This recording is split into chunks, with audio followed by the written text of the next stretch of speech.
All right, we are live streaming and ready to go. Welcome everyone. Here is Nutrition with Elena. Hi, everybody. Welcome to class today. Um, Today we're going to kind of like join in on a talk we did a couple months ago. So kind of just like an add-on on kind of tapping into our natural GLP-1 production. Before we get started with our soup recipe, I am going to start soaking my chia seeds in my grape juice. This is going to be a layer in the parfait that we're going to make. So I'm just going to get 2 teaspoons into my jar.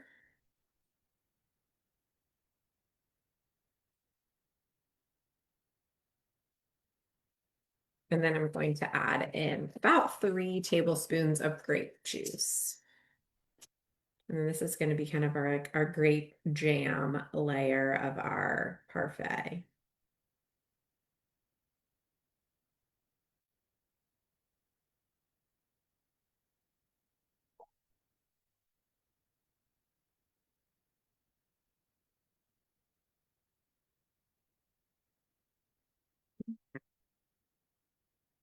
I'm just going to give this a little stir.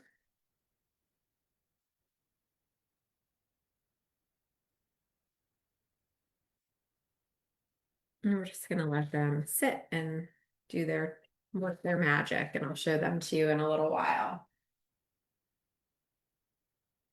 Great. So before we do our slides, I am going to get started with our soup recipe. So we have a spring vegetable soup. So I'm going to open up my recipe real quick. This is like just a very simple soup. You can kind of like swap in and out ingredients based on what you have on hand.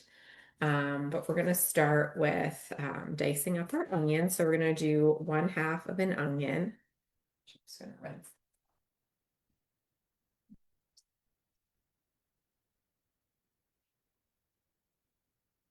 And it does feel like soup today, right? This weekend, not so much, but today it certainly does.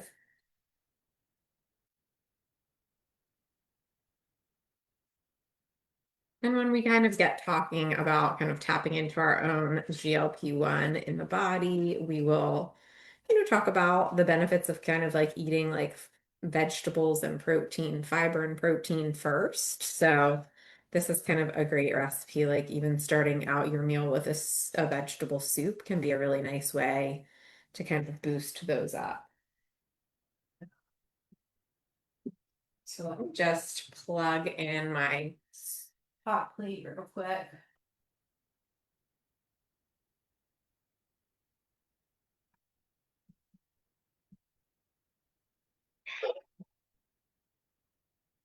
Great. So this is gonna do,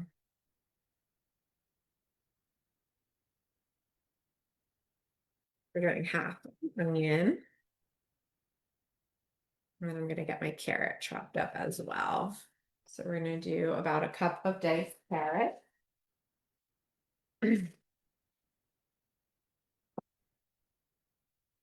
I do about 2 large carrot.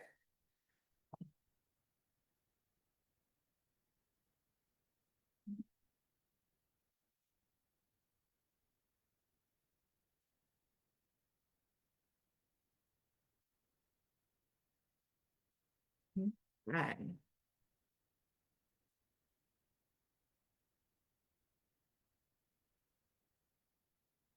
You can also add a little celery in this in the beginning if you like.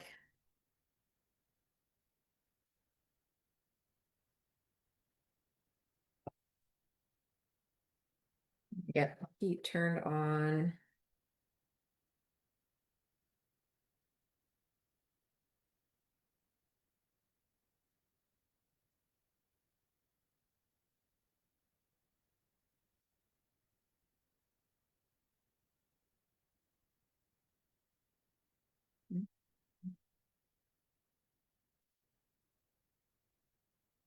Do these real quick, get these chopped up.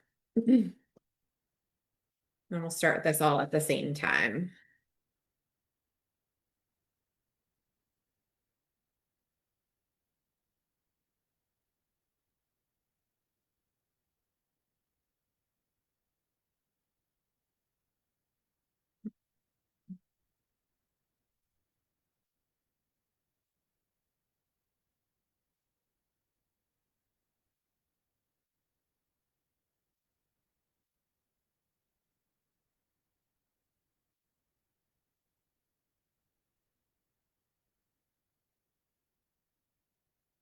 I'm going to get a tablespoon of avocado oil heated up in here.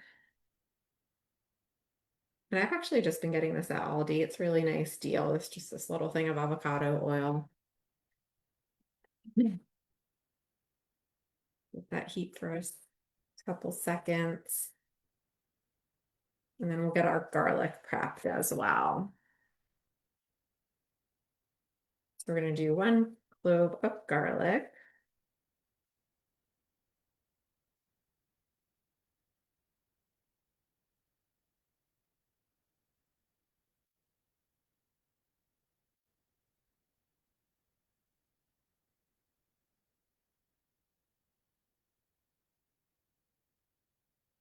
And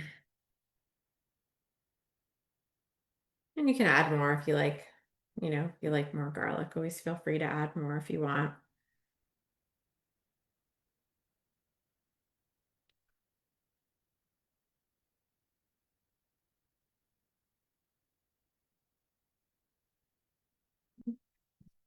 This.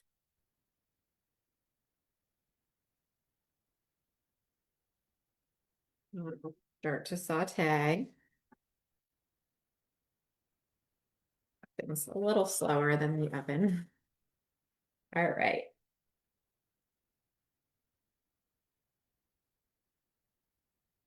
Okay, so while that's going, I am going to start with the cabbage. So we're going to slice up about a cup of cabbage.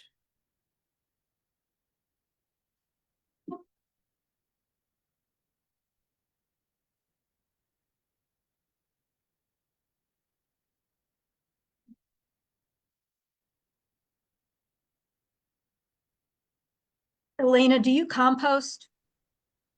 I don't. I have goats I throw the stuff to sometimes. Oh, okay. Well, I was just wondering. Yeah. Sometimes I do.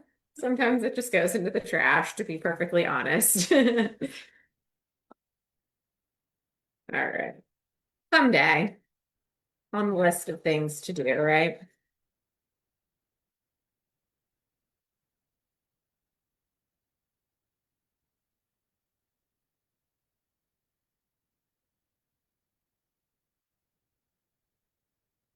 All right. So I have the cabbage chop, and now we're going to add, let me get my ginger prepped as well. So we're doing about 2 teaspoons of chopped ginger.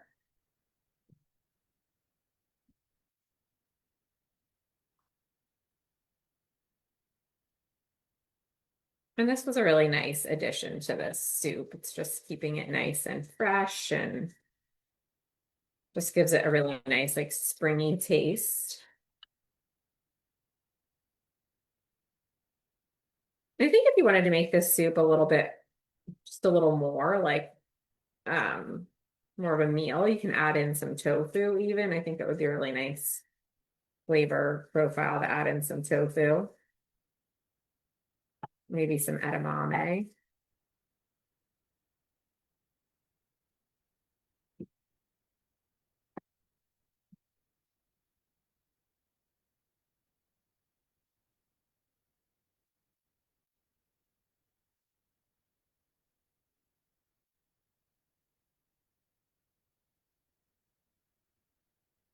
Garlic in a minute or two.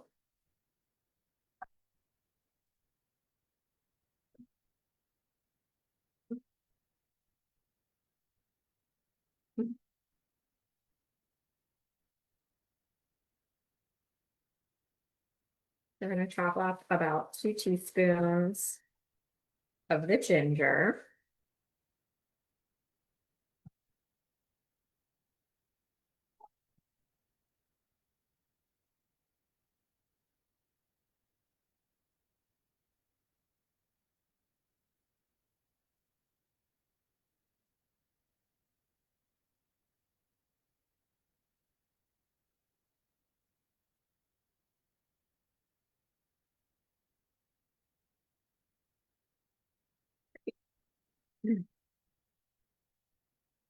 Our garlic in real quick.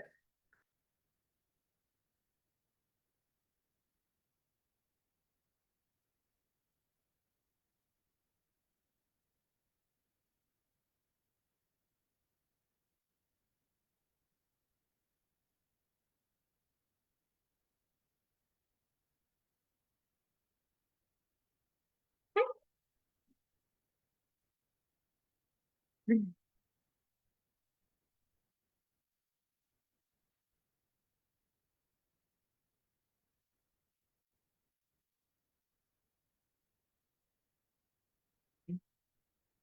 my lemon. We're gonna add a little fresh lemon juice.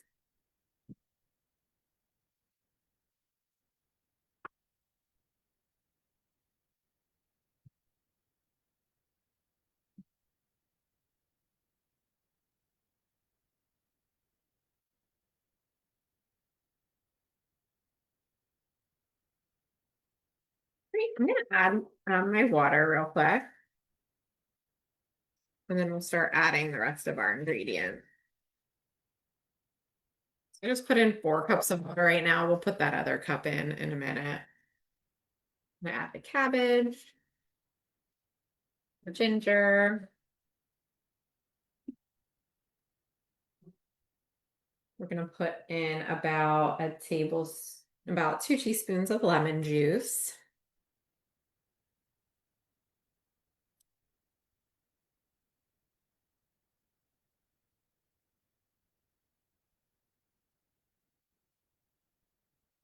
Okay, and then we're gonna do another cup of water.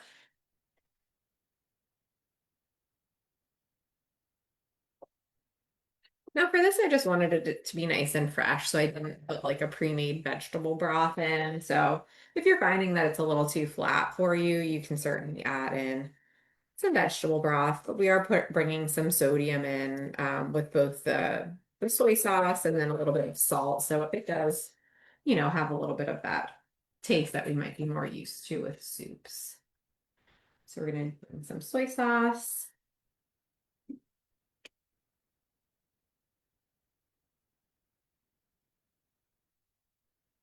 And then we're going to do just a 1/4 teaspoon of salt. So it's still going to have a lot less salt than like a traditional soup would. So, about 277 milligrams of sodium in a serving. Usually soup is a little closer to 400 or 500 milligrams. Right.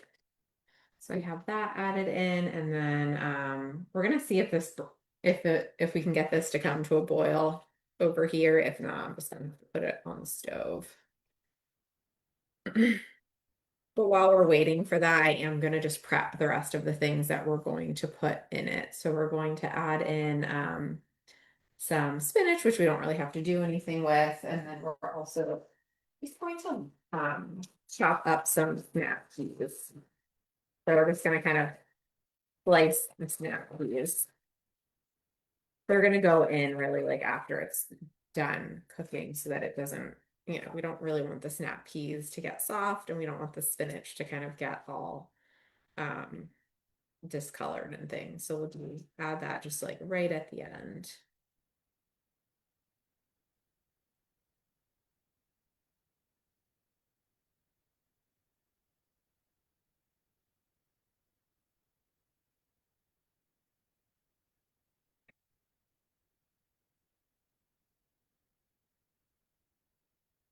Hot sauce.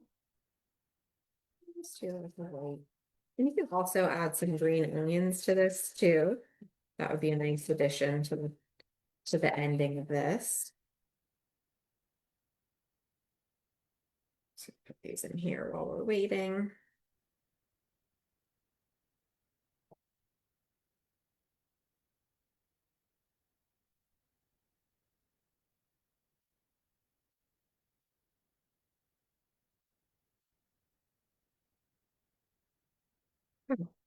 And I just did what I wasn't going to do. Okay. That's okay. Those ones will be fine. We'll let them go. Okay.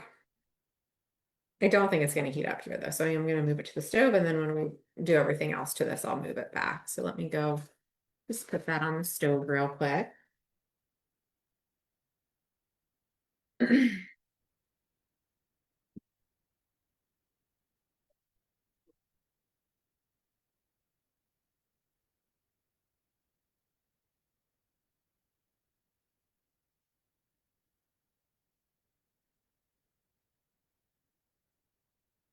Great. Right. So now let's talk a little bit about let's go through our slides. See what we're going to learn about GLP-1s or today. All right, let me go and share my slides. Sorry. My battery died on this thing. Do it a different way. Give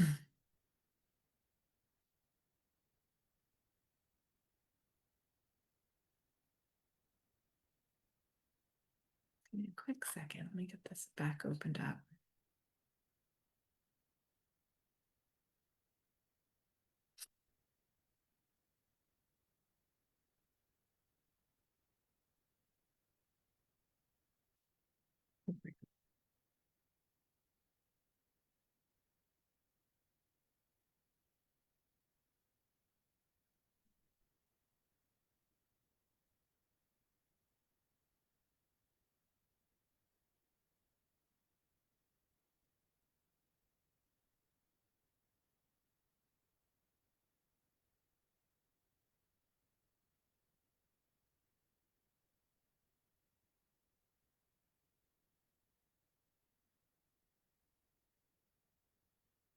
It's just going to take me a quick second.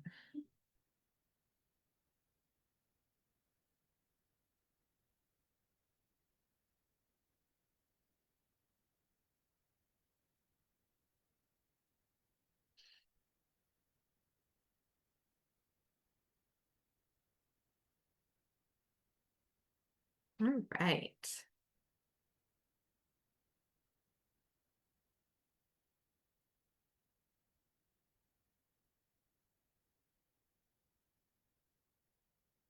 All right, so we all hear that term GLP-1, but what does it actually mean? So GLP-1 stands for glucagon-like peptide, and it is a hormone that is produced naturally in the intestines. We release it after we eat, and we know that it stimulates insulin secretion. So insulin is what we use to get our glucose where it needs to go in the body. It also can inhibit gastric motility. So when we eat, it can kind of slow down the food moving through and can regulate food intake and appetite. So when people take these medications, they're kind of getting like a supercharged amount, right? But we can impact our production of it as well from meal to meal with the choices that we make.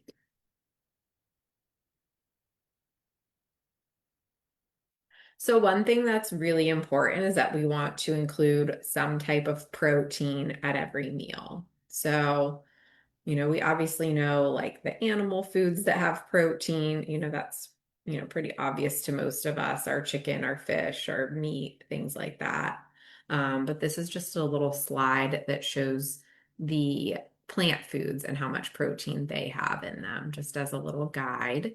So we see things like tempeh. And I don't know why I don't have tofu on this list. I apologize, but tofu's up there closer to the seitan. And then like our beans, our edamame, and then certain seeds and things like that have a good bit of protein as well.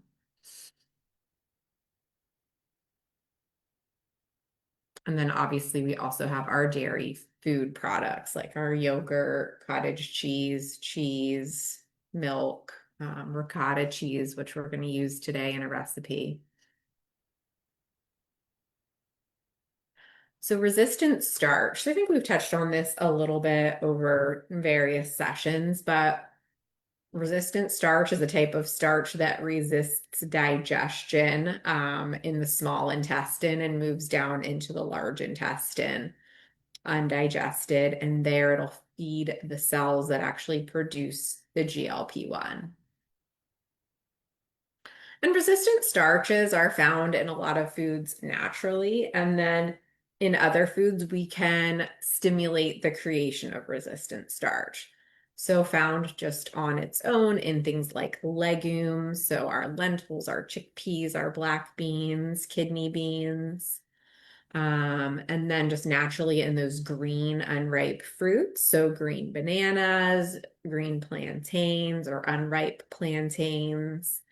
Um, whole grains. So in our steel cut oats, barley, buckwheat, and our starch flours. So we have like, you can actually purchase green plantain flour. And then also that unmodified potato starch. So I think, so that's something that some people will utilize maybe in smoothies or different soups, things like that. That's a way to bring some resistant starch into the diet. And then we can create resistant starch in foods by cooking and cooling certain things. So, for example, our potatoes, so think potato salad, right? White and brown rice, pasta. So, all those things, once they're cooked, if we chill them for 24 hours, they actually create or develop resistant starch. And even when we heat them back up, they retain a lot of that resistant starch content.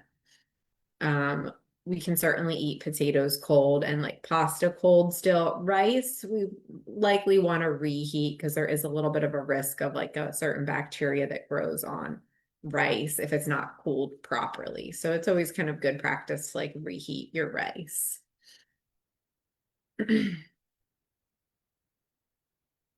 And then we have a lot of fermented foods available to us. So we have things like sauerkraut and kimchi. Actually, I want to show you a product that I've been enjoying.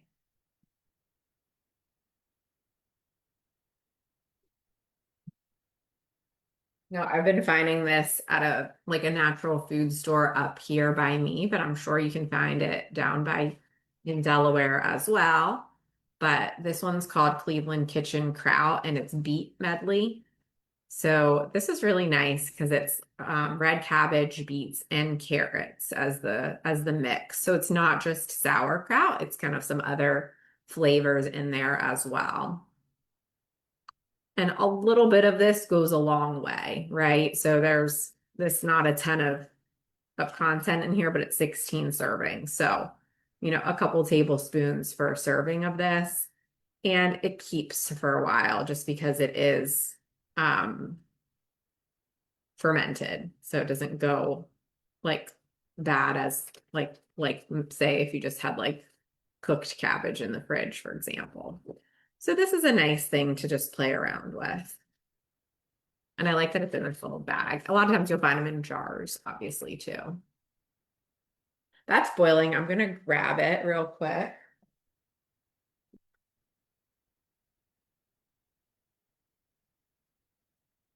But when you're looking for sauerkraut and things like that, you're going to want to find it in the refrigerated aisle at the store because a lot of times what they'll do is they will initially ferment it, but then it'll get pasteurized and made shelf stable. So then you don't have that good bacterial benefit that you would if it just stayed, was sold in the fermented form. Then we have things like plain kefir. So kefir is like that milk that's been fermented. So it's almost like I'll say it tastes almost like a liquid yogurt would. And then obviously like Greek yogurt, regular yogurt, all of those things are also fermented. Tempeh, another one. And then miso and natto. So those are two kind of fermented versions of from the soy family. Miso is a really nice like flavoring. So it's very salty, but it is, it can bring a lot of flavor into a dish if you're kind of making maybe like a stir fry or you're looking for kind of a special like salt flavor to a dressing or something like that. Miso is a nice one to use. And you can get it. I've actually seen it at Trader Joe's before. So it's pretty inexpensive and like a little tube.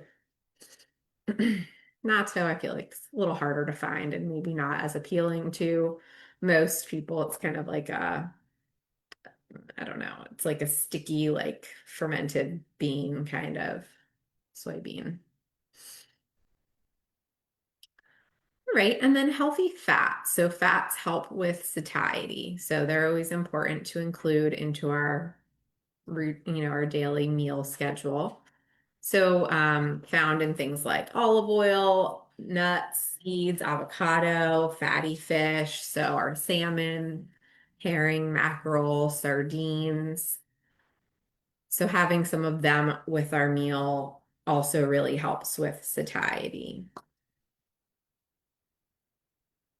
Sometimes I see people like, who maybe struggle with like getting hungry off after dinner when like, they know they shouldn't really be hungry because they ate already. But, sometimes dinners might just, I kind of always review like what's for dinner. And sometimes it's just like some veggies and rice and chicken, right? And we kind of talk about like what could we add to kind of make that meal last longer and not make us hungry again.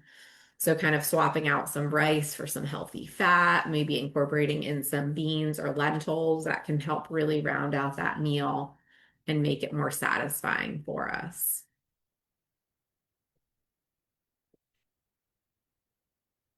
And then polyphenols, right? So they're kind of a group of those phytochemicals that we've talked about in other classes.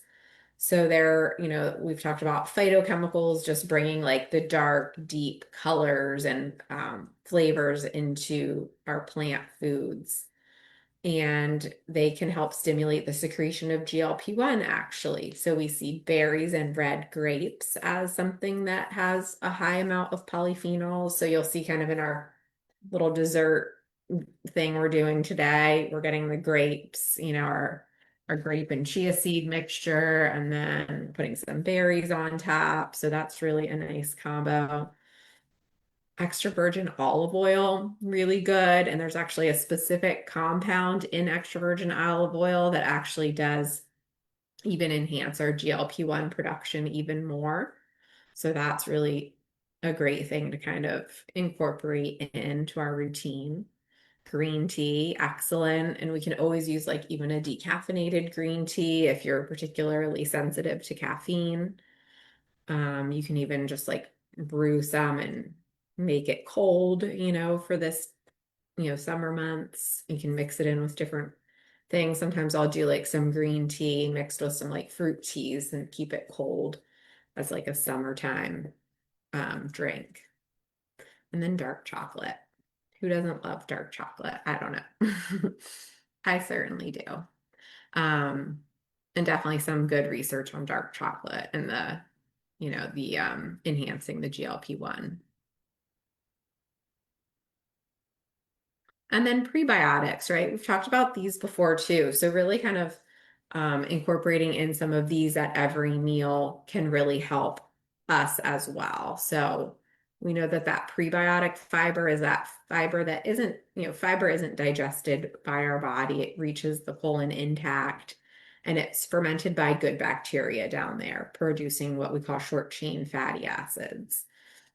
So we have lots of foods that we like to incorporate that are high in prebiotics. So bananas specifically, like more, not necessarily brown bananas. They kind of don't have as much of that fiber, but green, yellow, like just yellow bananas will have higher amounts. Chicory root, we've talked about this, I think, before. Sometimes you'll see it added to foods for like it's kind of added to that fiber processed foods often as like a sweet, like almost like a sweetener and a fiber. But you can also get like chicory coffee that you can make. You're not necessarily getting the fiber from that, but either way, it does, you're getting some benefit from it. Jerusalem artichoke, which you see over here on the right, and that's like a tuber, almost like potato that's high in prebiotics, actually very high. So if you do get some and utilize it, just kind of doing small amounts to start with, because it can cause some GI discomfort. All of these can if we eat too much of them, just because they are fermentable. So they can cause some bloating and gas for people. Then we have our onions and garlic, asparagus, which is great this time of year, leeks. Leeks are nice if you haven't done anything with those. They're like really nice in a soup. There's like potato leek soup. You can find recipes for that. Apples, cocoa, dandelion greens. So we have our little picture of our dandelion greens over here. Beetroot, jicama, which is a nice, crunchy, refreshing vegetable. You can usually find it in like Spanish food aisles at the grocery store. And sweet potatoes. So they're a nice, easy to use food for most of us. So some everyday tricks to kind of, again, help enhance that GLP-1 production in the body, not skipping meals. So we know that if we're just like our bodies are eating more on a schedule, we tend to do better. Vary texture. So adding crunch actually can really actually help with that. So you'll see like this soup is going to have a little bit of crunch with the snap peas that I didn't boil. You're going to have a little crunch in the parfait that we made. So that really does help. Like we know that our bodies like we respond to like that chewing, right? Humans were chewing a lot more a long time ago, right? We have foods that we're cooking now and they've been engineered to be softer, but we know that chewing things has always been a part of our human nature. Whenever we're drinking calories, our bodies actually don't really even register it as, as a food would be registered as. So, definitely focusing on things with a little crunch if you can tolerate some crunch, eating that protein and fiber first. So, really, having that and then moving to like starch. And then at every meal, we should kind of like picture three things that we want to include. We want to include some protein, a fermentable fiber, and a healthy fat source. So all three of those things we should have at all of our meals. We want to avoid ultra processed foods. So that's a big one. Ultra processed foods, our bodies don't even have a chance to register that we've eaten by the time we're like fully digesting them. So they don't really help us in terms of like setting off those signals to tell our bodies, like, okay, let's slow things down. We're feeling satiated, all of those important triggers we're not getting from them. And then, we want to avoid chronic stress. Sorry, my computer seems to be dimming, so I'm afraid it's going to end up dying on us. Let me just get that plugged in real quick. And then, so liquid calories, like we said, we don't want to have the liquid calories.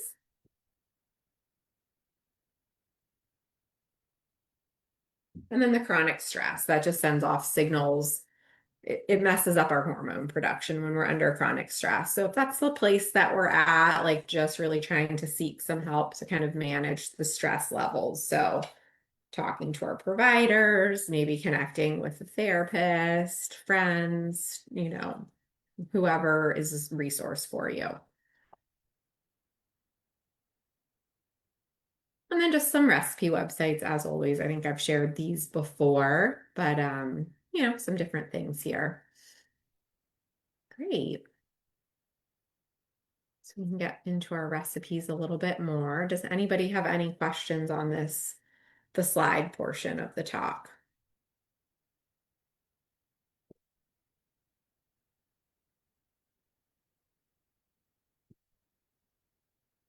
Great. Well, feel free to talk in with any questions. So now I'm just going to I turned off the heat. And I'm just going to add in about a cup of spinach, just like a handful. That's probably a little more than a cup, but that's okay. And then we'll put in my snap peas. We're just going to kind of just mix it around until the spinach has wilted. We're going to put our snap peas on top.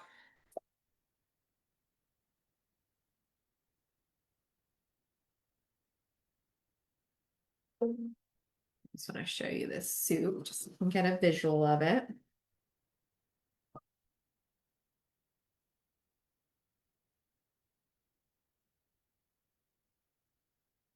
A nice, bright, yummy veggie soup.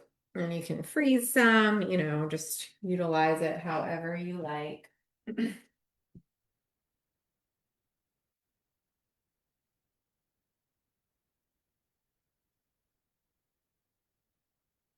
Hey, move this so I don't burn myself. Great, I'm gonna get this food processor prepped for this ricotta parfait. Ricotta is pretty interesting. Like, most people don't use it outside of lasagna, really, or baby ziti, but it's actually a neat option for kind of like something like this, like a dessert type of feel. It's actually its protein source is whey, so it's all whey protein. So we have two types of protein in milk products. So we have whey and we have casein. And casein is actually what's mostly found in cottage cheese and cheese in general. And then, think of little Miss Muffet sat on her tuffet eating her curds and whey, right? So the whey is the ricotta. And whey specifically has been shown to help again stimulate the production of GLP-1 hormones in the body. So, it's kind of something interesting to play around with. Um, if you're dairy free, you can find some substitutes for a recipe like this. You could use like a plant-based yogurt or something like that. But now ricotta doesn't have quite as much protein as cottage cheese does, but it's still a nice little amount. And for like a little kind of tasty little treat like we're making today, um, you're getting 9 grams of protein. So not terrible, right? Something you're going to get some fiber out of it, about 4 grams of fiber, no added sugar. So you're going to have a little bit of a sweet treat with no added sugar, which is always nice. So this is going to make 2 parfaits. So I'm going to do a 1/2 cup of the ricotta in here.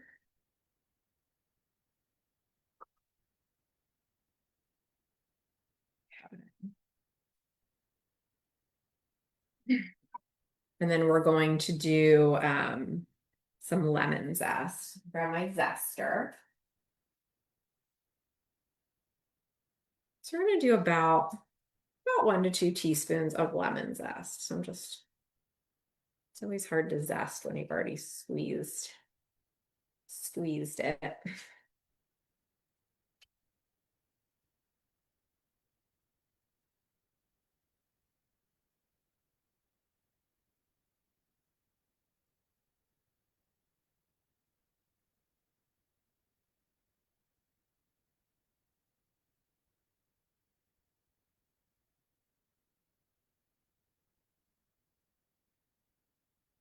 Honestly, it's probably more like a teaspoon that I'm putting in here. And that's going to be plenty. Okay.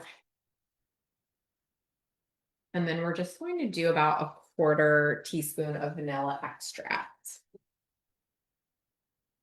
And you don't have to add this if you don't have it or don't want to use it. It's just a little extra flavor.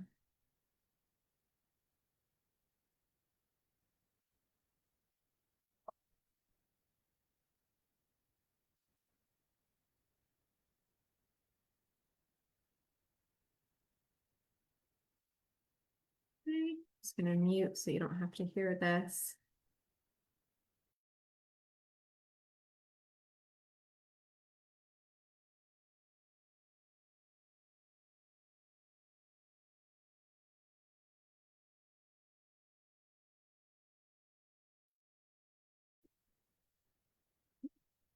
And this actually turns into a pretty vanilla texture.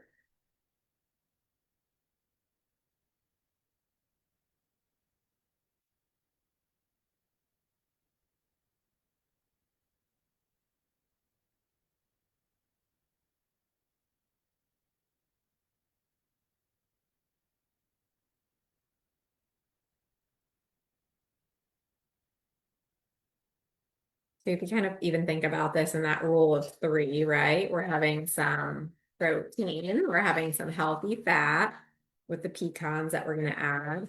And then we're having some fermentable fiber. So between the chia seeds and the raspberries, so we have kind of like a little triple threat for a little nice little dessert.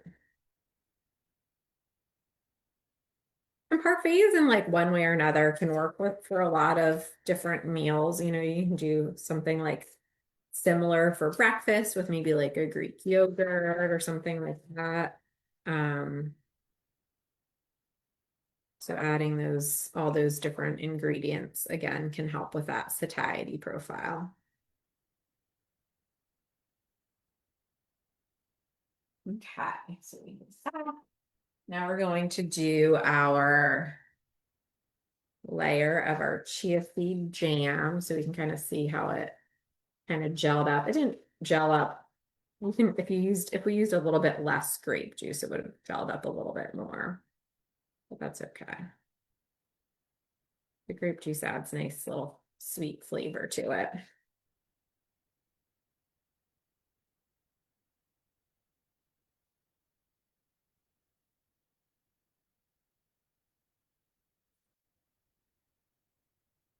And then we're going to do some pecan. And you can use really any nut that you like. I'm just going to kind of crumble it.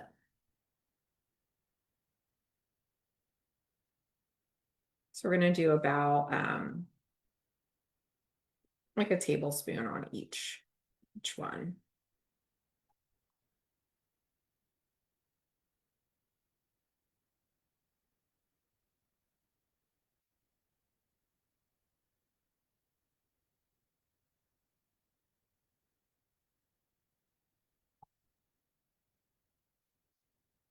Great, and let's top it with our raspberries. Let's rinse these real quick.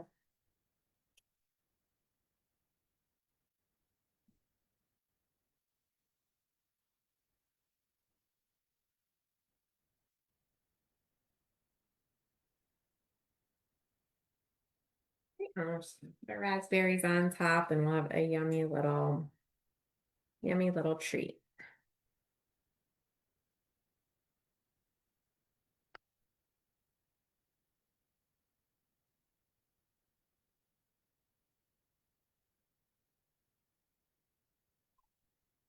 Our little parfaits. All right. Does anybody have any questions?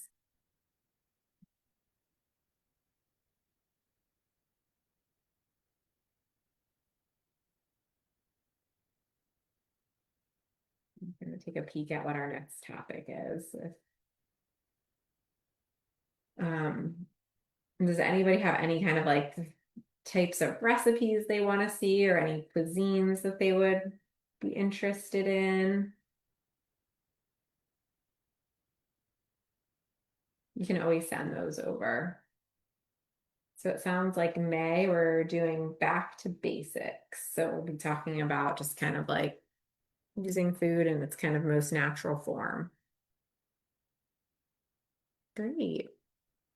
Well, awesome. Thanks for joining today. Thank you so much. Oh, I wanted to tell you, I made the salmon sweet potato patties. They were wonderful. Oh, Thank good. you. Yeah, I really enjoyed them. Yeah. Yeah, I'm glad you enjoyed it. Thank you. Yeah.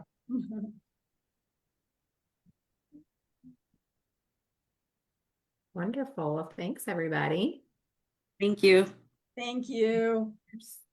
You're See April. you. We'll see you in May. May. Okay. Bye-bye. Yeah. Thank you.